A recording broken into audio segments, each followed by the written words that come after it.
Iltimos dostlar, azizlar, jardam bering. Sizlarning jardamınız bilan жасап кетуім мүмкін.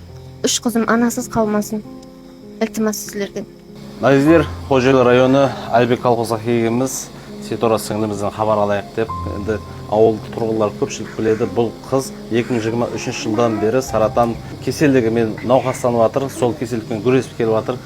Қиын жағдай. 2024 жылы автоавариядан бұл қыздың күйеуі де қайтыс болып қалады. Азыр күнде Времянкада тұрыпты, үкімет ордер беріп отырғызып қойыпты. Әмде 3 қыз бар. 3 қыз перзенті бар. 2024 жылы бұл сіңліміз жесір қалады. Азыр күнде Индиядан врачтарға көрсету керек болып отыр. Хорезмге ертең консультацияға барады екен. Одан кейін Индияда емі бар, операция қылайық деп отыр. Шықпаған жаннан үміт.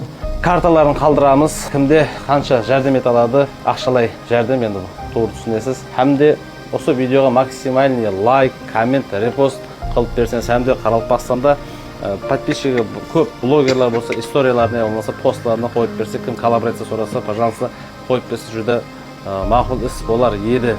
Енді бізді оң қолың бергенде шеп қолың білмесін деп үйреткен өкінішке орай азыр Сукілдегі келіп таппыз. $100 яқсанымызды мен өзім бірінші очередте бастап беремін. Кімде сізде $100 жоқ болса 100 мың сом берің, 10 мың сом берің, 5 мың сом берің, бәрібір яқсан. Яқсанның мукафаты тек яқсан болады. Әзіздер максималды жәрдем берейік. Сетора, өзің бір зат деп айта аласың ба елге, халыққа? Iltimos dostlar, azizlar, jardam bering. Sizlarning jardamınız bilan жасап кетуім мүмкін. 3 қызым анасыз қалмасын. Iltimos sizlardan. Көрдіңіз, жағдай жүдә ауыр, специальный кислородный аппаратта дем алып жатыпты. Әзіздер, ешкімнің басына бұндай күн салмасын. Сен атың кім, қызым? Неше жастасың? 5 жастасың. Сен атың кім? Зульфия ма? Сен неше? 3 жастасың ба? Сен не қызым, неше жастасың? 10 жастасың. Атың кім? Марис. Мамаң тәуір кетуін қалайсың ба? Мамаң үшін дуада болашын.